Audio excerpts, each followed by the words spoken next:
সেটা হচ্ছে যে এই ধরুন একটা যুগের নাম এখন যে যুগটা চলছে ফেসবুক,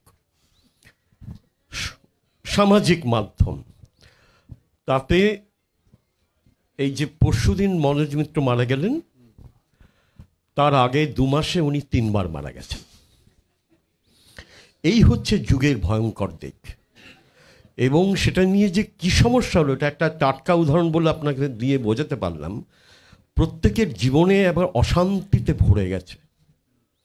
আমি সেদিনকে আমার পুরনো হাউজিংয়ে গিয়ে দেখলাম 4 জন বৌদি চুরোচুরি করছেন, কি একজন আরেকজনের বিরুদ্ধে ফেসবুকে কিছু লিখেছে। ফেসবুক মানে কিন্তু ইন্টারন্যাশনাল নয়, ইন্টারনেট মানে কিন্তু ইন্টারন্যাশনাল নয়। অ্যালগরিদমের থিওরি অনুসারে ও ঠিক জিওগ্রাফিক্যাল পজিশনটা বুঝে নেয়। অর্থাৎ যে সিরিটি হাউজিংয়ে আমি থাকতাম সেখানে গিয়ে দেখলাম 4 জন বৌদি মারামারি করছে, তাদের পোস্টটা দেখলাম মাত্র 8 জন লাইক দিয়েছে। ওটা ওদের এত বড় ইন্টারন্যাশনাল সার্কুলেশন হয়েছে ওই সিরিটি হাউজিংয়ের মধ্যে, যে 8টি পরিবারে একবারে মারাত্মক ধ্বংসাত্মক গণ্ডগোল, এবং কেউ কারোর মুখ দেখবে না বলে দিয়েছে।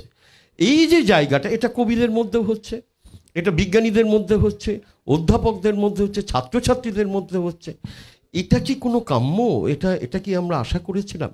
এটার ভালো দিকটা অনেকগুলো ছিল, এটাকে কাজে লাগাতে পারলে তার তো একটা ভালো দিক আছে।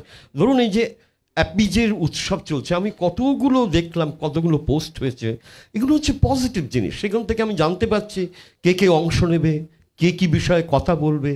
সেরকম হয়তো আমি বিদেশ থেকে একটা পোস্ট পেলাম, আমার টাইম লাইনে এলো, তখন আমি দেখতে পেলাম যে সেখানে ক্রিস্টোফার মেরিল কবিতা পড়ছেন। আমি যদি সেখানে থাকতে পারতাম আমার খুব আনন্দ হচ্ছে। পরের দিন গিয়ে দেখলাম তিনি কি কবিতা পড়েছেন সেটাও দেওয়া হয়েছে, আইওয়া বিশ্ববিদ্যালয় থেকে প্রচার করা হয়েছে। তো সেগুলো আমি দেখে শুনতে পেলাম, আমি সমৃদ্ধ হলাম। এগুলো পজিটিভ দিক। কিন্তু এটা যদি একটা হাউজিংয়ে 5 জন বৌদির মধ্যে মারামারি হয়, আর মনোজ মিত্র যদি 3 বার মারা যান 2 মাসে, তাহলে আমার মনে হয় এই মাধ্যম থেকে আমি অন্তত সরে যাব ভবিষ্যতে। এখনও সরে যেতে পারিনি, এখনও পর্যন্ত আছি, কিন্তু হয়তো সরে যাব। এই যদি চলতে থাকে, এর যদি ভবিষ্যৎ, আমি জানি না মার্ক জুকারবার্গ কী ভাবছেন, তিনি কি করবেন। তার পক্ষে তো বৌদিদের ঝগড়া থামানো সম্ভব নয়, কারণ তিনি আর সব কিছু পারবেন, এগুলো পারবেন বলে আমার মনে হয় না।